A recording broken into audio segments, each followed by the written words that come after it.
but like he definitely did the crack. Let's talk about the Sci-Fi Channel. The Sci-Fi Channel series Have you is seen it? good. I have a copy of it. I haven't dug into it yet, but I have it in the vaults that I got from my The father. acting He is has all sorts of bits and bobs of various. I've never seen it. I've heard it's more faithful. Like it is more faithful. It is basically a 1-to-1 remake of the book. So the first 2 episodes, each of which is like an hour and a half long. Oh, so more is the first book. But it's very Shakespearean blocking, very wooden acting. Yeah. You get the literal facts of what happened, but not really anything beyond that. Yeah. I'm actually gonna break character and go get a Heineken.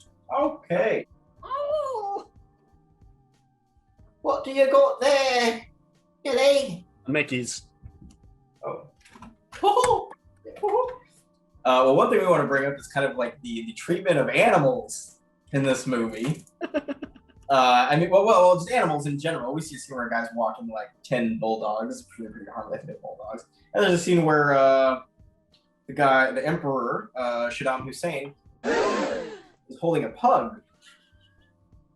And the pug, it's weird that the pug is there. I don't understand why he's holding a pug. The pug's there a while too. Like they switch scenes. Yeah, is the pug in the book? Yeah. Oh, It's not in the book. But Because it seemed like it was there for a reason. whose decision was the pug? Do you think that? Do you think that was David Lynch's decision, or do you think that was the studio? Like we need the light. Okay, if you Google pug in Dune, the first thing to come up is why does Duke Leto have a pug in the 1980s? Oh, it's Duke Leto, not Saddam Hussein. My bad. So it is just in the movie. I remember correctly. But then later Picard comes into the fray of battle holding the pug for like no fucking reason in his arm. No, there's no pug. Yeah. Using the other arm to stab or shoot more people Yeah. with their guns.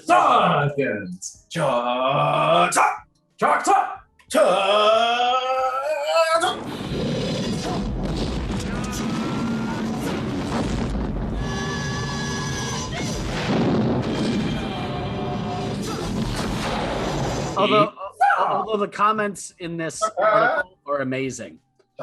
Being a Duke is rough work. It's the Kwisatz Hatter pug. It's the dog emperor of Dune. The dog what?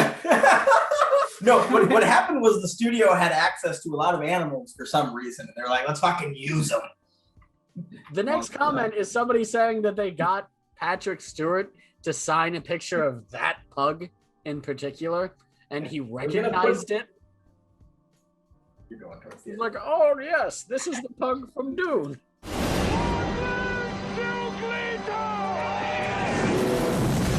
Well, we gotta put this pug in Dune before we euthanize it. The absolute worst mistreatment of animals. Pugs euthanize themselves.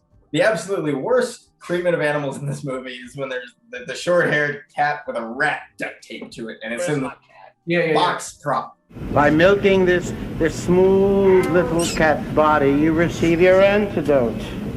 But yeah, like, it's fucked up, because the cat and the rat, neither of them want to be in that situation. They're not having a good time. No, they're flailing and squealing, and it's like... Well, I didn't think it was a real shot. rat at first. I thought it was like a little mechanical rat or something. I looked at it and I went, oh my god, that is a real rat duct taped to that cat. Yeah. Regardless, like, even if the rat's not... David Lynch is like, having a okay, good time. we're gonna... I like cats. Okay. So, rat and a cat and a trap and a gun. We're gonna take Mr. Rat here and we're gonna duct tape him to the cat.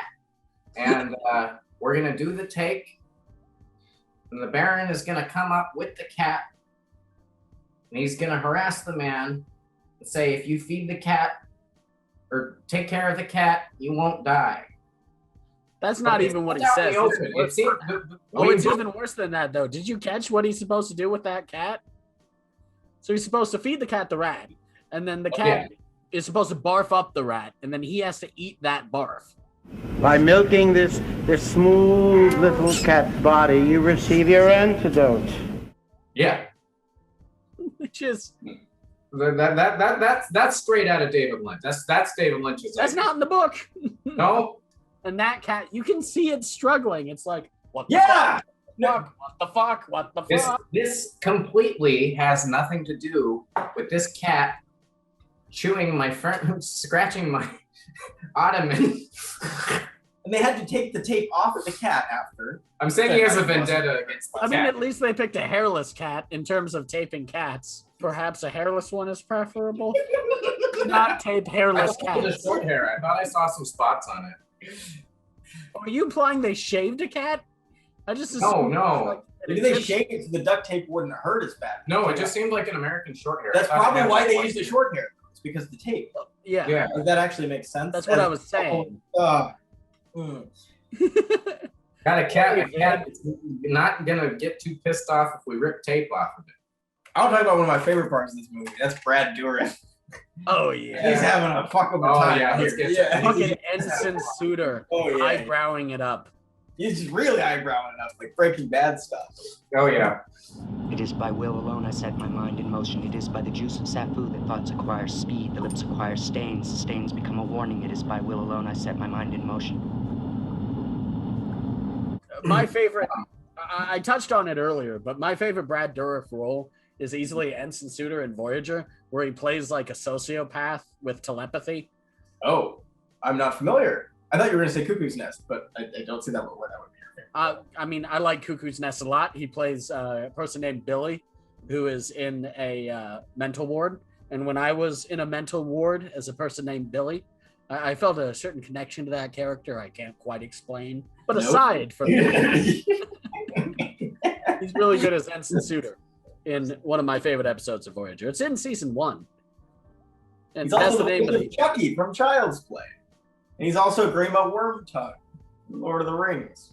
Yeah. I mean, obviously, Lord of the Rings is his most iconic role. Yeah. I'm not going to dignify Chucky.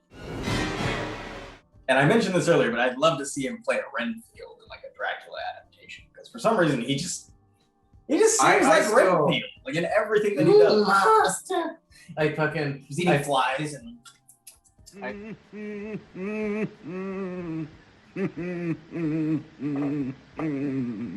Wise man. So staying on the topic of cast, who's next? You go to Patrick Stewart or Alan McLaughlin? I mean, Patrick Stewart has probably, for me, what was the most emotional moment of the movie. Yeah. That up. Yeah. Because like when Patrick Stewart finds out that he's alive, he just has that amazing like, my boy. What does he say? He says, "You young pup." Yeah. You young pup. Yeah. You young pup. You young pup. The mixture of pride and joy in his voice is amazing. They said you were dead.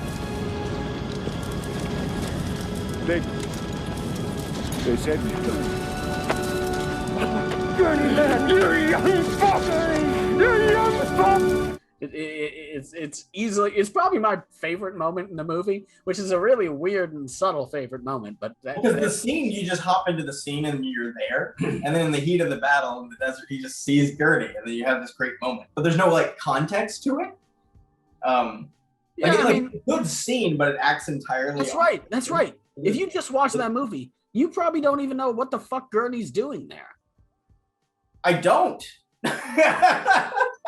He's just there. No, I that's what I was gonna add. That was one of my questions that I mentally noted for you for the end of the film. Was what was Gurney doing there?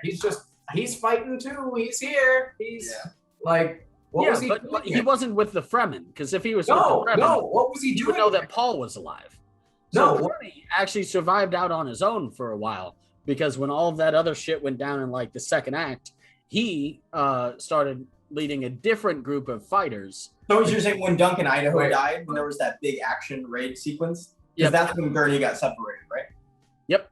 Okay. Yep. That's so he was living out on his own. Hardly knew him. Yeah. Duncan Idaho has 5 lines in the movie, if that, and then he just shot in the head through his shield thing. He had become cave dweller. You can tell because the shields are so fucking.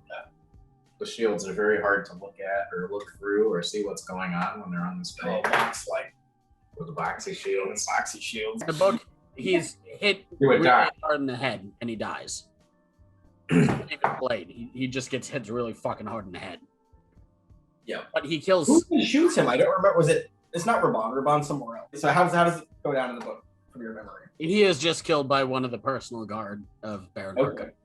So he just gets murked and it's over. Yeah. So he kills 19 other members of the personal guard before lucky number 20. So it's absolutely the scene in the trailer, that underground temple, and you see him. He's taking down about 18 Harkonnen guys, and that has to be his death scene. That's probably yeah. So, which is interesting. That's in the trailer. So I hope we get some more development. I know they have to wear the suits on the planet and stuff, but if they can just flub the lore a little bit, so Momoa can have his shirt off for a little bit, especially based on the set photos or the released official photos that I've seen. All the ones of Jason Momoa, he's wearing this like frilly white shirt. His hair's done back in a ponytail, and he's basically got like a katana type thing. Katana? Yeah, that's not a good name. That's a choice, but I'm here for it. Yeah. The studio told me I needed to use a samurai sword. Yeah. Oh man, I shot Duncan in the face. I have something else to get into. The colonizer stuff, because yeah. Frank Herbert was what he definitely would have thought of as a forward-thinking person in terms of a social justice way. The man was like a white Buddhist in the 60s, so he was a shroom farmer. He was a fucking hippie. Not in a derogatory sense, I suppose. So intentionally written as an anti-colonialist narrative, but it kind of falls flat in that on accident. In that, if you don't look really hard at it, it really looks like a white savior mythos, because the Fremen, especially in the book, are Arab coded. Not in the David Lynch movie, they're not. No, they're all cast by white people, which is its own problem. Go ahead. But I think they only use the word like once in the movie, or a handful of times. Jihad. Yeah. That word pops up a fucking lot in the book. Mm-hmm. It is central to the book's message. And it's hard to look at it through the lens of the 1960s, given the climate of the last 25 years in America. That being said, the xenophobia towards Muslims took a different shape at that time than it does now. And Frank Herbert was a man who was obsessed with, to the point of agreeing with, certain Eastern religions. Islam was not one of them. He was a Buddhist. But I don't think he was looking at it through an insulting lens, but just being a white guy growing up in North Side Tacoma, writing about brown people in the 60s. There's just some things that you're not going to quite get right. I didn't actually know he grew up in North End. So you didn't know he grew up in Tacoma? Not North End. No, not at all. But so did I. Yeah, no. It makes sense. That's why they named the park Frank Herbert Park. Yeah. It makes sense why it rains at the end. And so I think there's sort of fair, nuanced middle ground to come to on this, where, like, unlike something like Edgar Rice Burroughs or H.P. Lovecraft, where the racism that you see in the work is just inherently fucked up from a fucked up person. I think Frank Herbert was somebody who was honestly trying to combat that and failed, but at least it speaks to his intent, an authorial intent. As much as we like to say adages like the author is dead, in a context like colonizer, being a colonizer, really becomes important. Because is Paul Atreides in the book white? Arguably, he's actually Latin American. But you don't get that. There's a couple throwaway lines that allude to it, and he's never been cast as a Latin American actor. The closest we're getting is Timothy Chalamet. But I don't have an overarching point to make. I think it's just something that needs to be really considered while you make the movie, because it does come off as a white savior narrative. He is a rich kid from a fucking dynasty who comes in and becomes literally the Messiah. Yeah. Oft told of, a lot of discussed. He's the fucking Messiah. Speaking of Jesus symbolism and stuff like that, could you imagine Zack Snyder's Dune? Oh god. Oh god. I'm just so surprised that single Dune where we get like Paul Atreides referring to the Fremen talking like this. I am your whatever. I mean, jihad means essentially holy war, and that's what it is. Yeah. So if they take out the term jihad because of its current implications, I understand that completely. And that's often that. I don't know if that's the right decision, but it's an understandable one. But you got to keep the phrase "holy war" or something in there, because without that being how it's framed, it's just a different story. Like that's just not Dune then. No, there's got to be the symbol. There's got to be the symbolism. Yeah. Religion is essential to it, and this brings me to another point that has never come across in any adaptation. I would argue even sci-fi's. Paul Atreides is not a good guy. He's just not. I don't think he's supposed to be. I don't think even Frank Herbert thought he was the good guy. He's not. He's not a hero. He's and it's worth saying that in the later books, even the Fremen get fucking wiped out for this. They're all dead at the end of book 3, essentially. Alia actually kills Paul, kind of. She gets Paul killed in the second book, which, given his like weird shroom powers he knew about and planned for, and then does it like transition over to her as the protagonist from there, or no, absolutely not. It transitions to his children as the protagonists by the end of book 2. His and Chani's children, or yes. Okay. And so his 2 children, Leto the second, he names his kids Leto and Jessica. Leto the second ends up being the God Emperor of Dune. He's the guy I've made a lot of jokes about turning into a sandworm. He's the fucker who turns into a sandworm and lives for like thousands of years. Okay. And so Paul's arc is actually planning for and allowing for Leto the second to come along. Well, if the sandworms weren't their adverse, the sandworms are more of a boon to them than anything in this whole thing. It's not if they really wanted to the Harkonians wanted to win that battle, they really needed to get Kevin Bacon. Harkonnen, sorry. Cardassians. No, I think I thought of King Harkonian from that awful Zelda CDI ripoff thing. I'll take your word for it. I wonder what's for dinner. Well, we didn't talk about jump rope Shai Hulud.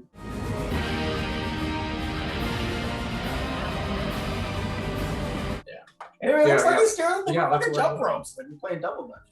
Yeah, no, they're literally using the jump ropes that I used in my PE class. Yeah, like segmented, alternating poles, plastic coated, Ones that made the awful noise when they hit the floor every time. Yeah. I hear that rattle in my dreams to this day. Just pick a color, man. I know you like black and white, David, but come on. It definitely, you can tell that it's like a jump rope. You just got to admire a movie that has that much attention to detail in regards to set design and costuming, just using fucking jump ropes. Yeah, honestly, it's ballsy. Or what if it was like either white or black and they took the time to like dye every few inches? Since you were segueing into that, we should talk about the final fight between Paul and Faith Ralpha. Which I almost think it takes the sails out of it a little bit, just the wind out of the sails, because Fade has just been a side character this whole time. You don't know what he's capable of or anything. They hype him up to be this big fucking dangerous deal because he's even. I mean, what's the other guy's name? Raban the Beast. Raban, he's this more like militant type. Raban does stuff. Yeah. Fade just kind of sits in his Speedo in the Duke's chambers or whatever. Right. But it's clear that Fade is the Baron's favorite. Yes. Yeah. Because he's sexy. Yeah. Sting. Yeah. He's played by Sting. Yeah. Fade. So the Baron, being the foppish homosexual he is, of course, favors Sting over the fat guy. Yeah. But he gets a little grabby with the overweight dude too. He does. He gets, and aren't those supposed to be his kids too? They're nephews. Nephews, or something along those lines. They're relatives of his or something. Yeah. Which makes If he has nieces and nephews, those are his nephews. Okay. Coming from someone who's watched lots of action movies, that fight scene was very weird because there wasn't much. There was like the David Lynch kind of background droning in it, but there wasn't music to go with it. There wasn't thing. It was weirdly quiet. I liked it. Well, yeah. So I liked how intimate. So you have these nice wide shots, or you have these nice medium. But the dialogue kind of killed it. You can always see what's going on. in the fight, which is nice. And I did kind of like the lack of music, but it's awkward. It comes out. It's really awkward. Yeah. and it's pretty quick. And what I touched on while we were watching it is that it feels kind of anticlimactic because Paul is not quite, but almost on this like god tier level at this point. Yeah, and it feels like he's limiting himself and only relying on his body to fight Fade. If that makes I was sense. incorrect in saying that. He's lowering himself. But go ahead. Yes, Paul is very deliberately a Moses kind of figure in the first. Yeah. Okay. Yeah, he really is. Yeah, leading the troop, parting the sea. Mm-hmm. He has the whole trail of people behind him, basically. Yeah. He eventually comes around to allowing for the messianic figure. But instead of parting the sea, it's mounting the worms.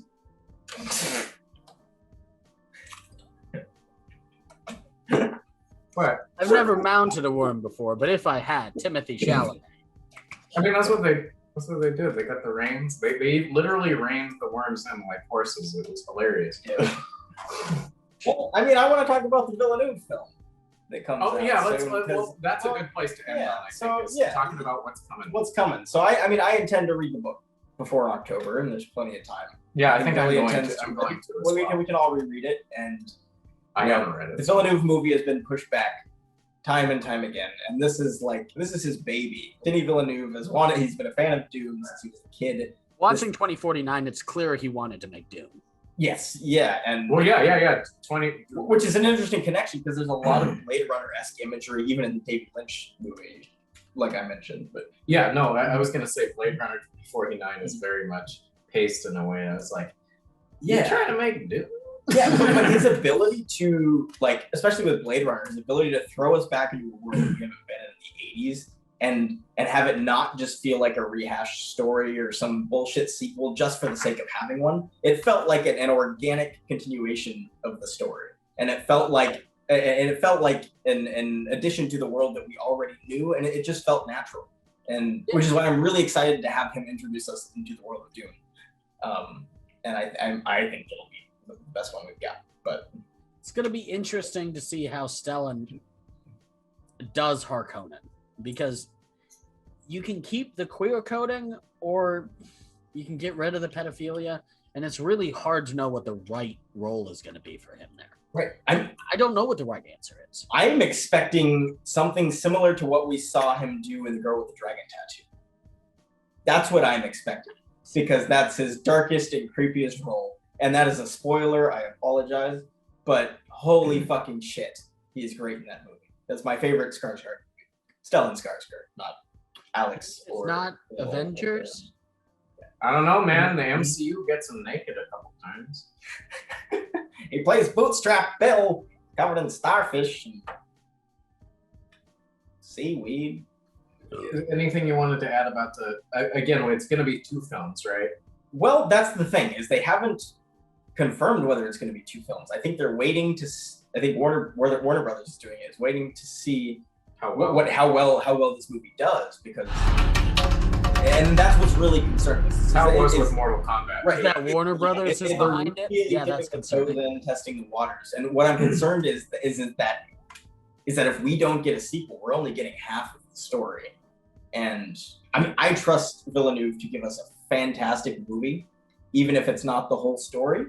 But again, actually, comparing it to The Girl with the Dragon Tattoo, it might be the first edition that kind of teases a sequel we never get, which would be upsetting.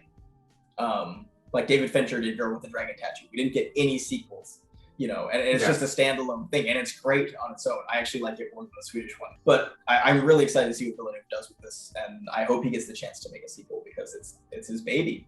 And it's one of the best casts I've ever seen announced for a movie. Like, we've got Oscar Isaac, Timothy Chalamet, Josh Brolin, Zendaya. Who else is in this movie? Stellan Skarsgård. The list goes on. But did you say the obvious one, Khal Drogo? Yeah, Jason Momoa.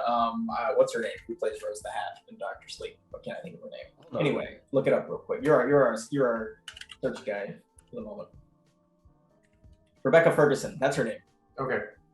Rebecca Ferguson. That's her name. So anyway, I've got some reading to do. I think we might all have some reading to do. I don't have that much input on what to really recommend people to touch up on maybe before they see the new series coming out or anything like that. But definitely check out David Lynch's YouTube channel. Yes, definitely check out David Lynch's YouTube channel, David Lynch Theater. He's got some great daily weather reports.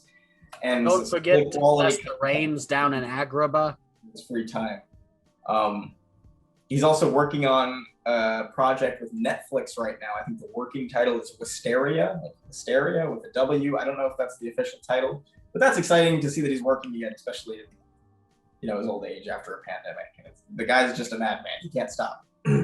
Yeah, and I'm all here for it. So yeah, and I'm looking to see the new Dune too. I want to see how that compares and stuff. Because David Lynch, I mean, this is not David Lynch's best work at all. Nope, and he knows that. He knows that. He knows that. But I honestly, I enjoyed watching it again. I really did. I would give it a recommend. It's honestly a fun watch. It's a fun watch. Yeah. You don't know what's happening.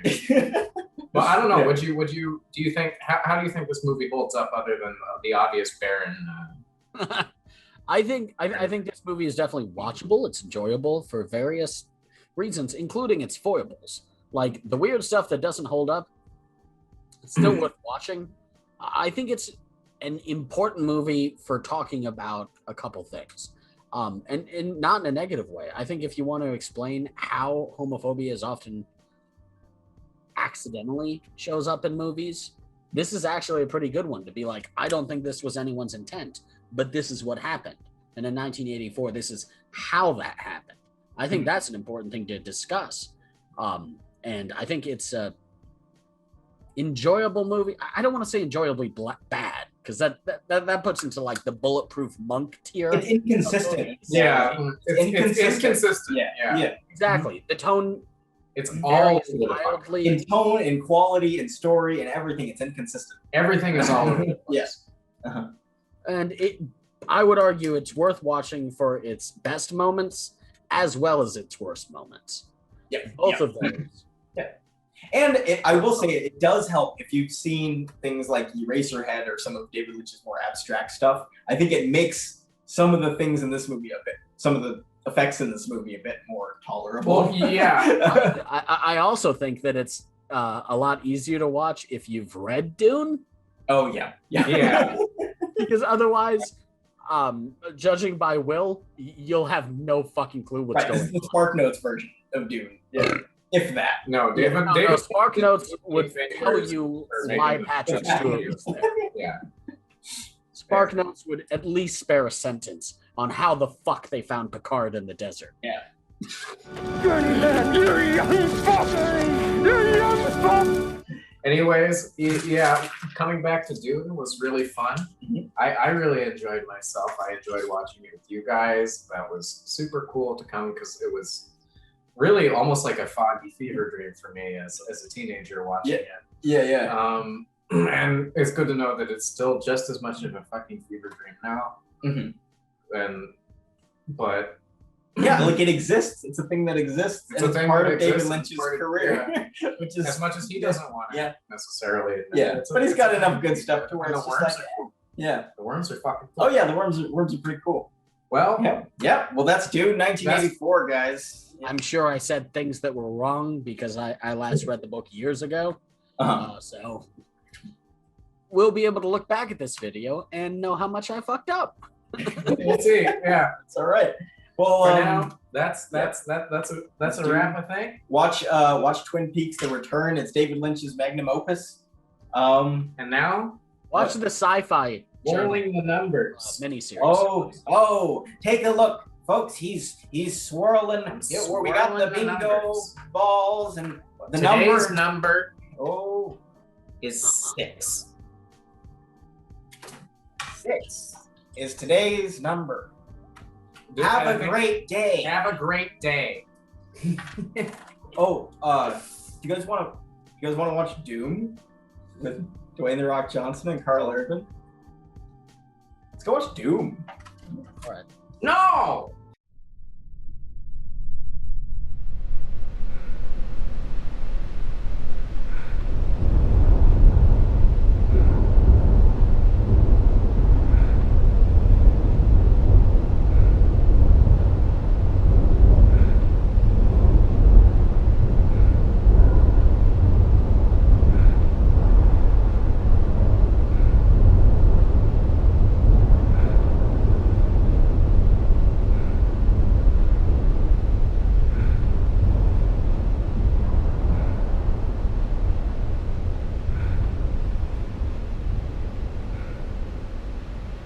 blue ribbon.